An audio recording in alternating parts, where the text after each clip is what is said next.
it's impacting all those employees and their families in the metro. But again, as we said, it's impacting travelers too. My colleague Elise Schoenig is actually upstairs by the ticketing counters. And Elise, before you come to the airport, what do you need to know? I know you talked to an expert. You really have to plan ahead here.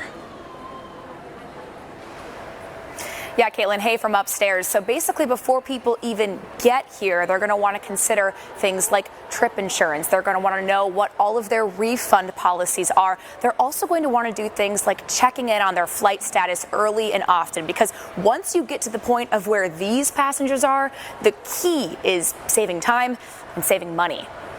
Things are always moving at the airport, especially the people. Dallas. I travel every week to Kansas City and back. I will be heading to Portland shortly. But a place that's usually on the go, Started kind of getting a little anxious because I'm like, gosh, I need to get home. is feeling like a standstill for some people like Kate Schroeder.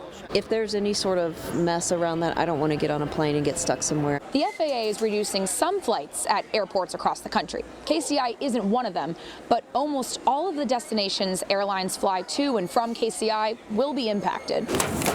I was supposed to leave tomorrow, so I moved it up to today, just to avoid that. Some passengers like Joe Bardowski are already reacting. How is this impacting a consumer's budget right now?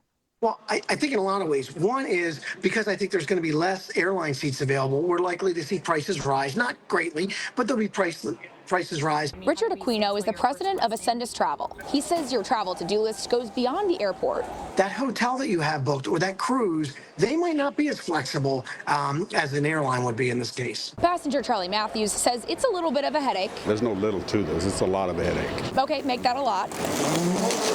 Kate Schroeder will be taking off again next week. I have another trip planned actually next week out of Portland down to the Southwest. And she hopes she can just keep moving. I guess I feel a little bit lucky I'm on the front end of some of this because I imagine in a week or so it's going to be kind of hectic.